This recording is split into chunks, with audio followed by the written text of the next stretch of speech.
नमस्कार मित्रांनो, मी हाडके सर. मित्रांनो, पवित्र पोर्टल शिक्षक भरती म्हणलं की सगळ्यांच्या पुढे एक प्रश्न उभा राहिलेला आहे, तो म्हणजे जाहिरातींमध्ये जागा येणार किती?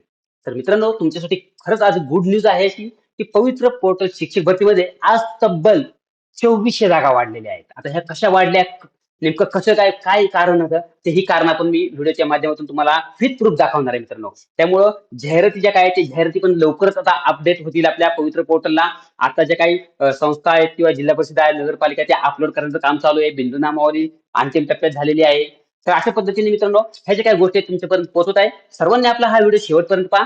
आपला हाडकी सर चॅनल आहे. चॅनल सबस्क्राईब करा, लाईक करा, व्हिडिओची लिंक शेअर करा. त्याचं कारण म्हणजे मित्रांनो, काय जाहिराती आल्या, तर जाहिराती आल्यानंतर कशा पद्धतीने मर्यादित प्राधान्यक्रम असल्याने, प्रेफरन्स मर्यादित असल्याने कशा पद्धतीने जनरेट करायची आणि लॉक करायची, ह्याचं मी तुम्हाला लाईव्ह सेशनमध्येच लाईव्ह डेमो तुम्हाला दाखवणार आहे. कारण मित्रांनो, मार्क बऱ्यापैकी सगळ्यांना चांगले आहेत.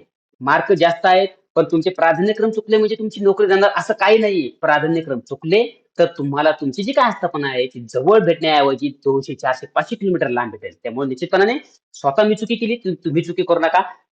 आपला महत्वाचा विषय आहे मित्रांनो, 2400 जागा वाढल्या. आता कुठे वाढल्या, कशा वाढल्या ते आपण विस्तृत पाहणार आहे मित्रांनो. चला आपण करूया आपल्या व्हिडिओला सुरुवात मित्रांनो. स्क्रीनवर पाहत असाल मित्रांनो तुम्ही, की येथे तुम्हाला सरळ सरळ दिसत आहे तिसरा आकडा. इथे दिसत असेल तिसरा आकडा तुम्हाला. हे पहा इथे, की शिक्षक अभियोगिता बुद्धिमत्ता चाचणी. आता आपण पाहूया, मी जो काही हे केलेलं आहे राईट अँगल ते पाहू शकतो तुम्ही. याच्यामध्ये सांगितलेलं आहे सरळ सरळ, की शिक्षक अभियोगिता व बुद्धिमत्ता चाचणी 2025 च्या आधारे. आता हे नेमकं काय आहे? हे आपण पाहणार आहे. तर मी पीडीएफ थोडीशी वर करतो मित्रांनो. ही पहा पीडीएफ कधीची आहे मित्रांनो? ही पीडीएफ आहे आज. म्हणजे जो काय आहे ना शालेय शिक्षण क्रीडा विभाग, त्यामध्ये आज दिनांक 4 जून 2026 ला शिक्षण संचालक प्राथमिक महाराष्ट्र राज्य यांचं आहे पत्र. आणि विषय काय आहे तर केंद्र प्रमुख जी काही परीक्षा झाली होती, त्या परीक्षेसंदर्भात जी काही ज्यांची जी जी परीक्षा दिली होती, त्यांची जी काही जागा होत्या जिल्ह्यांनी आहे. आता ह्या जागा आहेत ते बऱ्याच दिवस रखडल्या होत्या. त्यांची आता जे काही त्याचे डॉक्युमेंट व्हेरिफिकेशन करायचे आणि त्यांना त्यांचं ही करायची त्यांना. त्यांची निवड करायची आहे त्यांना. त्यामुळे आता ह्या जागा आहेत, ह्या जागा आता आपल्या पवित्र पोर्टलला द्यायच्या आहेत. आता त्याचं जे काही कारण आहे ते इथे त्यांनी खाली सांगितलेलं आहे. आता आपण ते पाहणार आहे सविस्तर मित्रांनो. चला तर मग इथे व्यवस्थित पहा मित्रांनो. येथे सांगितलं की शिक्षक अभियोगिता व बुद्धिमत्ता चाचणी 2025 च्या आधारे पवित्र पोर्टल मार्फत शिक्षक भरती जी काय ती प्रक्रिया चालू आहे. आता ही जी काही प्रक्रिया आहे ती चालू आहे. आता एक तुम्हाला समजत असेल मित्रांनो, मी काल एक व्हिडिओ बनवला होता, की काल व्हिडिओ असा बनवला होता की त्यामध्ये काही 2-3 जिल्हा परिषदेचं कोणी विभागातील रोस्टर पूर्ण झालेले आहे, म्हणजे तारीख भेटली होती त्यांनी चेक केलेलं आहे. परंतु अजून काही जिल्हा परिषद आहेत किंवा नगरपालिका, महानगरपालिका आहे. तर ठीक आहे, आता आपण पाहूया. तर ही जी काय आहे ना, हे 15 तारखेपर्यंत आता ह्यांचं जे ही होईल, कोणाचं 15 ते 20 तारखेपर्यंत केंद्र प्रमुख पदाची जे काय त्या जागा तिथे येतील. ते येतील. आता हे जे काय ते पहा, प्रस्तावाअंतर्गत निवड प्रक्रिया लवकरात लवकर पूर्ण झाल्यास हा जिल्हा परिषदांच्या आस्थापनेवरील सुमारे 2400 किती जागा आहेत मित्रांनो? ह्या 2400 जागा आहेत. पहा, सुमारे 2400 पद शिक्षक पद भरतीसाठी उपलब्ध होऊ शकतात. म्हणजे ही जी काही केंद्र प्रमुख भरती आहे, 2400 जागा होत्या. तर तात्काळ तुम्ही त्यांना लवकर मेरिट यादी लावा. 2 दिवसात लावायला सांगितलेले आहे त्यांना. शनिवारपर्यंत, सोमवारी त्यांच्या सीओना जाईल जिल्हा परिषदेला. ती गेले की त्या लगेच 2.5 प्रमाणात, म्हणजे एकाच 2.5 असं प्रमाण आहे. 100 केंद्र प्रमुखांच्या जागा आहेत, तर त्यांना 250 जण बोलवायच्यात डॉक्युमेंटला. डॉक्युमेंट घेऊन गेले, चेकिंग केली की लगेच 5 दिवसामध्ये डॉक्युमेंट चेकिंग केले की लगेच 2 दिवसात त्यांना पदस्थापना आस्थापना द्यायची त्यांना. समुपदेशन करायचे. एकाच दिवशी समुपदेशन आणि त्यांना ऑर्डर द्यायचे. मग ही फास्ट प्रक्रिया केली. का तर पवित्र पोर्टल शिक्षक भरतीसाठी केली मित्रांनो. तुमच्यासाठी. ह्या 2400 जागा तुमच्यासाठी वाढलेल्या आहेत आणि खरंच महत्वाची म्हणजे ही आहे. ते अशा पद्धतीने ह्या जागा वाढलेल्या आहेत मित्रांनो. शिवाय आगामी शैक्षणिक वर्ष लवकर सुरू होत आहे. म्हणजे आता 15 जूनला चालू होते. असल्याची पार्श्वभूमी नवीन शैक्षणिक धोरणानुसार केंद्र प्रमुखांवर सोपवण्यात आलेल्या वाढीव जबाबदाऱ्या विचारात घेता देखील उपरोक्त प्रमाणे केलेल्या कालमर्यादेत निवड प्रक्रिया संपन्न होईल अशी ही केलेली याची दक्षता घ्यावी. मित्रांनो, अशा पद्धतीने ही जी काय आहे ती ह्या जागा आहेत त्या पवित्र पोर्टलला मित्रांनो आता तुम्हाला ह्या दिसणार आहेत. तर फक्त आता यासाठी मला असं पुन्हा एकदा मला एक सांगावंसं वाटतं मित्रांनो, की हे जो काही हा पॅरेग्राफ आहे त्याच्यात यामध्ये त्यांनी सांगितलेलं आहे, की ह्या जागा आहेत त्या. परंतु मला थोडंसं असं वाटतंय, की आता 15 तारखेपर्यंत जाहिराती द्यायला सांगितलेल्या आहेत पवित्र पोर्टलला. कदाचित माझं असं वैयक्तिक मत आहे, की हे जी काही प्रोसेस आहे जाहिराती द्यायची ती अजून मुदत वाढू शकते. म्हणजे मला असं वाटतं, की एक 22 ते 23 जूनपर्यंत, 15 जूनच्या ऐवजी 22 ते 23 जूनपर्यंत ही प्रक्रिया जाऊ शकते. कशाची? तर जाहिराती अपलोड करण्यासाठी. कारण येथे केंद्र प्रमुख पदाची जी काही 2400 जागा आहेत, त्या पुन्हा आता ज्या आपल्याला तिथेही करायच्या आहेत. त्यामुळं थोडंसं असं वाटलं, की मला एक 8 दिवस त्या अजून वाढण्याची शक्यता आहे मित्रांनो. अशा पद्धतीने ही जी काही पवित्र पोर्टल शिक्षक भरती अंतर्गत प्रक्रिया आहे, त्यामध्ये आता 2400 जागा वाढल्या आहेत. मित्रांनो, तुम्हाला एकच सांगायचा महत्त्वाचा मुद्दा म्हणजे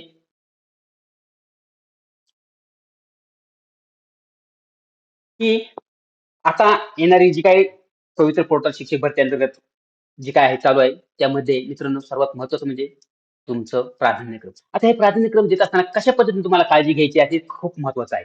मित्रांनो, हे प्राधान्यक्रम देत असताना फक्त माझं एक म्हणणं आहे, तुमच्या मनामध्ये थोडी शंका आली असेल, की बाबा प्राधान्यक्रम चुकले माझे, कारण मर्यादित आहेत 100-50, मग तर माझी नोकरी जाईल. मित्रांनो, मी तुमच्यासोबत आहे. कायम पॉझिटिव्ह राहा तुम्ही. अजिबात निगेटिव्ह तुम्ही राहू नका, कारण तेच परिस्थिती जी असते, माझा सल्ला बऱ्याच जणांनी ऐकलाय.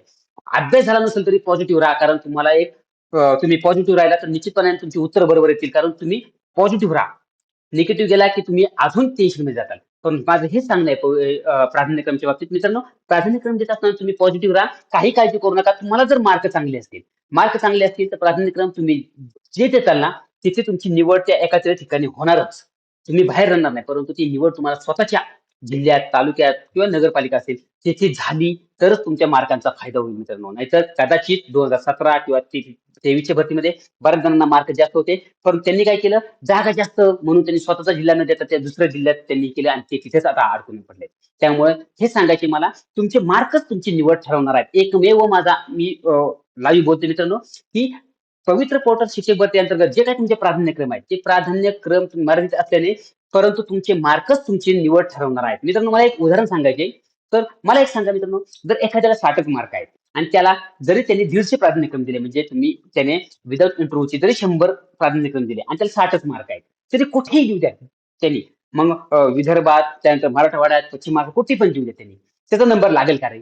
हां, प्राधान्यक्रम त्यांनी जर पुणे महानगरपालिकेला जर 1000 जागा आल्या आणि त्यांनी पहिला ऑप्शन तो दिला, कमी मार्क आहेत, त्याचा नंबर लागेल का रे? थोडंसं एक तुम्ही नाहीतर तुमचं थोडंसं एक हे वापरू शकता तुम्ही. पण एखाद्याला जर 160 मार्क आहेत आणि त्यांनी प्राधान्यक्रम तो समजा पुण्यातला आहे. त्यांनी पुणे महानगरपालिका न देता त्यांनी सातारा जिल्हा परिषद दिली. तर त्याची निवड सातारा जिल्हा परिषदेला पहिल्या प्रेफरन्समध्ये होणार. मग त्याचे बाकीचा प्राधान्यक्रमचा विचार करणार नाही.